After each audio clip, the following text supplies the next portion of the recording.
Hello, Patrick here again at InnerQuest, and we're going to talk about the Aquarian Gospel. We've been doing this in our Sunday morning adult Sunday school class. So here we go, the Aquarian Gospel. We just finished up the last class. At the end of the chapter, we were learning about John the Baptist, his childhood, how he was raised, his training, and then to begin to do his mission, which was to be the harbinger for Jesus the Christ, to prepare the way for Jesus.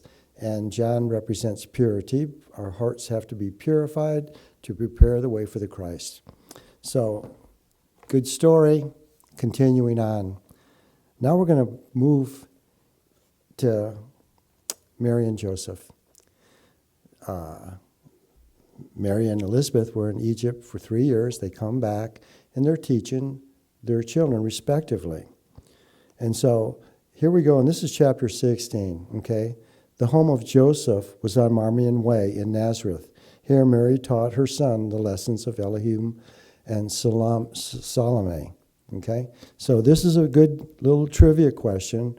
What street did Mary and Joseph live on? If you're ever on Jeopardy, Marmion Way. You'll be one of the few. You heard it here. So anyways, it's just a fun little thing that we can keep us light. So, and it says Jesus was greatly loved. He's just a beautiful child of love and everything. And today is Jesus' 7th birthday. And 7, the number of the Christ. So at the home, at Jesus' home, his grandfather, Joachim, and grandmother, Anna, are there. And his grandfather is wealthy. And they all love this little child. They all understand his teachings. And so they made a feast. They want to make a feast for Jesus to celebrate his party, his 7th birthday. And so what Jesus said when his grandfather, this is what his grandfather says to him. He says, Jesus, my son, today you passed the 7th milestone of your way of life, for you are 7 years of age.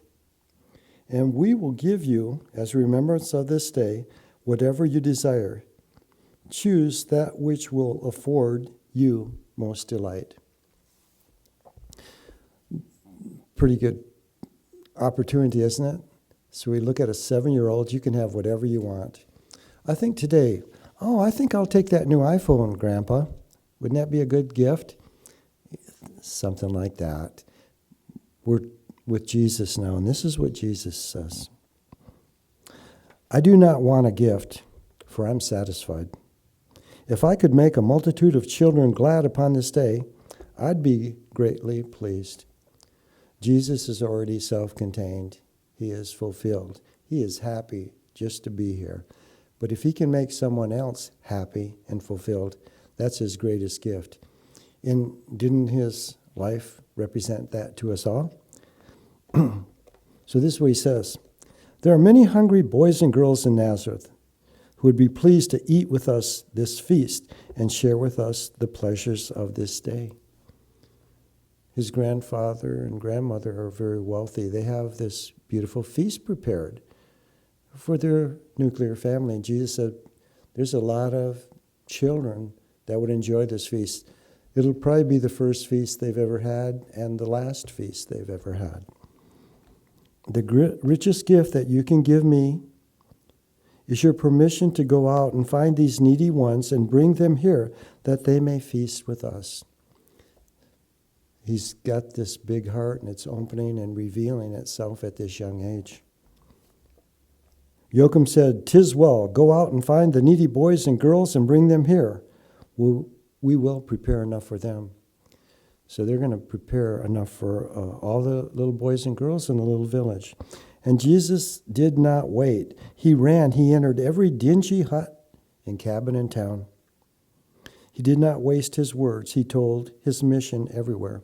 And isn't it really cool? He went to every dingy hut and then in town to look for the people that could really receive of this feast. And that's reflective of his whole life. He went for those who really were needing the word, the sustenance of life. And it begins at 7 years of age. And in a little time, 103 score happy, ragged boys and girls were following him up Marmion Way. 103 score, 160. So think back, the Pied Piper, 160 kids following Jesus back up Marmion Way to his house to take him to this feast. And in a little time, 103 score happy, ragged boys and girls were following him up to Marmion Way. It's a beautiful sight. The guests made way. The banquet hall was filled with Jesus' guests, and Jesus and his mother helped to serve. And it's just like, it was really powerful and empowering to give a feast, because it really demonstrated wealth and your celebration of your wealth and sharing that wealth. And so it was quite an honor to give a feast, and it was quite an honor to have a lot of people come to your feast, because it was this big grand demonstration. And so this is Jesus's feast at such a very young age, 7 years of age. He's presenting a feast to his people, these young boys and girls. And it's a wonderful story for all of us to look at. And then it says, and there was enough food for all, and all were glad. And so the birthday gift of Jesus was the crown of righteousness. I think we can look at that word, righteousness, and then to add a new definition, the right use of love. The right use of love. Jesus came to reveal God's love to us all. And then through his demonstration, his walk, he revealed the right use of love. And the right use of love is giving and caring and sharing, compassion. And at 7 years of age, he blossoms forth and truly begins to express his divinity and his destiny. The highest gift that he received that day was the crown of righteousness, the right use of love. It's a beautiful story. We use it here a lot in our talks. And there's so many little lessons within that story we can look at. But I think the simple lesson that we could look at is the right use of love. And in our life, we can just look at how we're using love. So we just thank Levi Dowling for channeling this Aquarian gospel to Jesus Christ. And we are grateful for our spiritual family, for all who are watching us, who come and see us, who think about us. Thank you, thank you, thank you. God loves you, and so do we. Yeah, God.